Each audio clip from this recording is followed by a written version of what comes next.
Now, the UN just held another meeting regarding the alleged use of chemical weapons inside of Syria.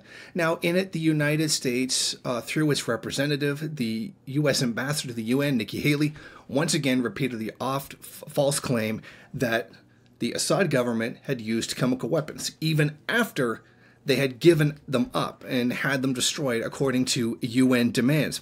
But it's still going on.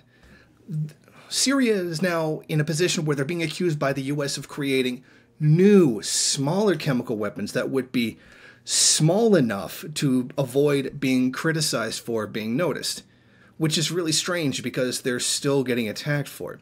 And it's one of those things where, it's amazing how Syria just happens to use chemical weapons or get accused of using chemical weapons right before there's another meeting regarding the use of them inside of Syria. It would seem that if Assad really was doing this, he'd be doing them at the absolute worst time possible.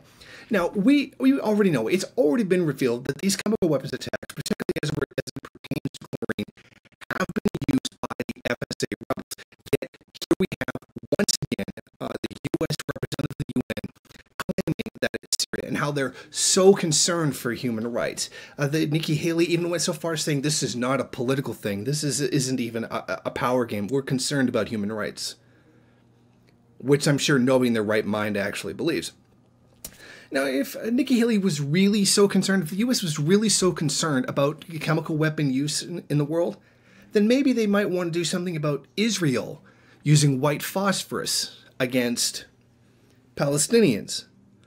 Or maybe a U.S. proxy forces using, or U.S.-backed proxy forces in Syria and Iraq using white phosphorus. But the U.S., it doesn't really say anything about that. They don't particularly acknowledge that. Because that would go counter to what the U.S. interests in the region actually are.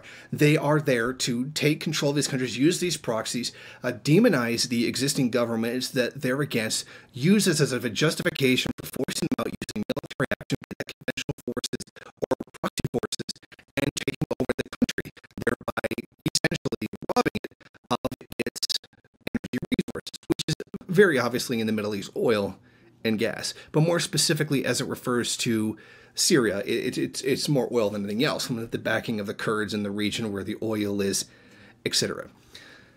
But is Assad really using chemical weapons? In fact, report after report shows there is no strong or even definitive evidence that it's the Syrian government using chemical weapons inside the region. In fact, most of them have very vague descriptions, and there's many there's many holes in the story that don't really make sense that would actually seem to suggest that it's actually the rebel forces using them. For example, several years ago, one of the supposed chemical laced rockets was fired from rebel-held territory. It's weird how supposedly Assad could get into the Assad government could get into the rebel-held areas, launch a chemical weapon, and then leave. And it's how amazing how this is one of the most documented wars in recent memory by video, and yet nobody ever sees any of these launches whatsoever. The cameras just suddenly miss that every time. But, they're always there for the white helmets to, do their little ambulatory service for Al-Qaeda. And this even comes when anti-air weapons are being used by Al-Qaeda in Syria. And it's even being acknowledged that this is what's happening. They are using them, while the U.S. is claiming that they were not used to shoot down a Russian fighter jet. I mean, this just shows once again that this is the U.S. spreading more lies in order to justify imperialism against the countries that remain in the world that oppose their interference. Thank you for watching. If you like this program, then please head over to my Patreon page and set up a monthly donation.